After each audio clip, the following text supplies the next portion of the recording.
কক্সবাজারে মাথাচাড়া দিয়ে উঠছে ডেঙ্গু। প্রতি ঘন্টায় হু হু করে বাড়ছে ডেঙ্গু রোগীর সংখ্যা। সর্বশেষ 24 ঘন্টায় 40 জন রোগী শনাক্ত হয়েছে এবং চলতি বছরে 4298 জন রোগী শনাক্ত হয়েছে বলে আমরা জানতে পেরেছি কক্সবাজার সিভিল সার্জন কার্যালয় সূত্রে। এবং আজকের যে তথ্য সেটি হচ্ছে যে বর্তমানে যে জেলার বিভিন্ন হাসপাতালে 65 জন রোগী ভর্তি রয়েছে। আপনারা দেখছেন কক্সবাজার সদর হাসপাতালে আমরা আছি এবং এখানে সার্বিক পরিস্থিতি যদি বলি, এখানেও কিন্তু রোগী ভর্তি রয়েছেন।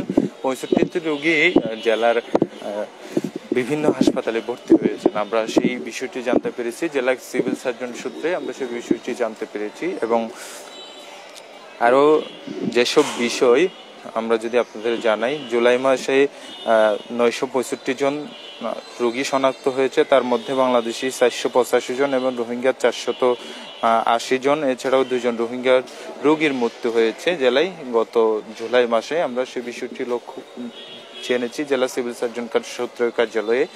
এবং আপনারা দেখছেন যে ডেঙ্গুর উপদ্রব বেড়েছে বৃষ্টির কারণে, সেই বিষয়টিও আমরা জেনেছি এবং পৌরসভার সঙ্গে কথা বলেছি, তারাও কিন্তু কাজ করছেন, এসব নিয়ন্ত্রণে কাজ করছেন। এবং চিকিৎসকরা যেটি বলছেন, নিজেদেরই সচেতন হতে হবে ডেঙ্গু থেকে রক্ষা পেতে, সেটি বলছেন চিকিৎসকরা। এবং বিশেষজ্ঞদের মতে যেটি বলা হচ্ছে,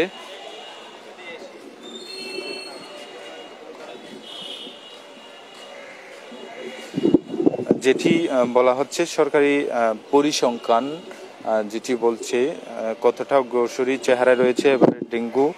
আতঙ্কের বিষয়, গত বছরের চেয়ে এবারে কয়েক গুণ দ্রুত গতিতে বাড়ছে ডেঙ্গু, আমরা সেই বিষয়টি জানতে পেরেছি। এবং জনস্বাস্থ্য বিশেষজ্ঞরা যেটি বলছেন, এবছর এসিড মশার লার্ভার ঘনত্ব বেশি, যে মাসে শুরুতে বৃষ্টি হওয়ায় জ্যামিতিক হারে রোগী বাড়ছে। ডেঙ্গু নিয়ন্ত্রণের ঝুঁকিপূর্ণ এলাকায় উড়ন্ত এসিড মশার নিধনের কর্মসূচি হাতে নেওয়া জরুরি বলে মনে করছেন তারা, চিকিৎসকরা সেটি মনে করছেন। এবং ডেঙ্গু প্রতিরোধে সবাইকে সচেতন হওয়ার পাশাপাশি মানুষের ঘর বাড়ি ও আশপাশ পরিষ্কার পরিচ্ছন্নতা এবং এই জমানো পানি পরিষ্কার রাখতে হবে, যাতে করে ডেঙ্গু বিস্তার করতে না পারে। প্রয়োজনে রাতে ঘুমানোর সময় কয়েল কিংবা মশারি টাঙাতে বলা হচ্ছে চিকিৎসকদের পক্ষ থেকে এবং মানুষদেরকে সচেতন করা হচ্ছে। ডেঙ্গু রোগীর মূল লক্ষণগুলো হলো তীব্র জ্বর, মাথা ব্যথা, শরীর এবং হাড়ে ব্যথা থাকবে। এরকম লক্ষণ দেখা দিলে শীঘ্রই হাসপাতালে আসার পরামর্শ দিচ্ছেন চিকিৎসকরা। এছাড়াও আমরা যদি তথ্যগুলো বলতে চাই, কক্সবাজার জেলা সিভিল সার্জনের তথ্য মতে আমরা যেটি জানতে পেরেছি, চলতি বছরে 1 জানুয়ারি থেকে 10 আগস্ট পর্যন্ত 4298 জন রোগী শনাক্ত হয়েছে এবং তার মধ্যে 1446 জন স্থানীয় এবং 2854 জন রোহিঙ্গা। এছাড়াও 3 জন রোগীর মৃত্যু হয়েছে ডেঙ্গু রোগীর, তারা 3 জনের রোহিঙ্গা বলে আমরা জানতে পেরেছি। গত জুন মাসে যদি তথ্য বলি, কক্সবাজার সিভিল সার্জন কার্যালয় সূত্রে কক্সবাজারের বিভিন্ন হাসপাতালে ডেঙ্গু রোগী ভর্তি হয়েছিলেন 263 জন। এটি জুলাই মাসে এসে 485 জন বাংলাদেশি এবং 480 জন রোহিঙ্গা এবং 2 জন রোহিঙ্গা মৃত্যু হয়ে সর্বমোট 965 জন রোগী ভর্তি হয়েছিল জুলাই মাসে।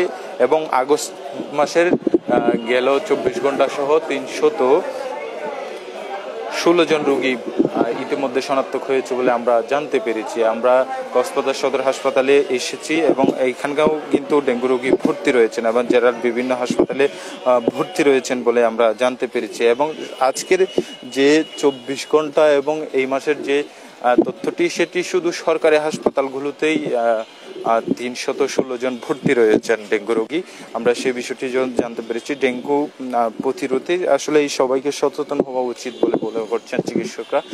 এবং এই যে ডেঙ্গুর প্রথম যে লক্ষণ, সেটি হচ্ছে জ্বর, মাথা ব্যথা সহ অন্যান্য লক্ষণ সহ এগুলোই। এবং এদিকে এসিড মশার আতঙ্কে পৌর এলাকার ড্রেনগুলো পরিষ্কার করার পাশাপাশি খানাখন্দ ও ডোবায় জমে থাকা পানি নিষ্কাশনের দাবি জানিয়েছেন পৌরবাসী। এই দাবিগুলো পূরণ করলে আসলে ডেঙ্গু থেকে বাঁচা যাবে বলে মনে করছেন অনেকে। এবং চিকিৎসকদের যেটি পরামর্শ, সেটি হচ্ছে যে ঘুমানোর আগে মশারি টাঙাতে হবে এবং আশেপাশে যে পানি জমে থাকা সেগুলো যাতে না জমে সেই ব্যবস্থা করতে হবে এবং সর্বোপরি মানুষকে সচেতন হতে হবে ডেঙ্গু থেকে বাঁচতে। আজকে 24 ঘন্টায় 40 জন রোগী শনাক্ত হয়েছে এবং চলতি মাসে 316 জন রোগী ডেঙ্গুতে আক্রান্ত হয়েছে বলে আমরা সিভিল সার্জন কার্যালয় সূত্রে জানতে পেরেছি। আমার কাছে এই ছিল সর্বশেষ। এতক্ষণ সাথে থাকার জন্য ধন্যবাদ।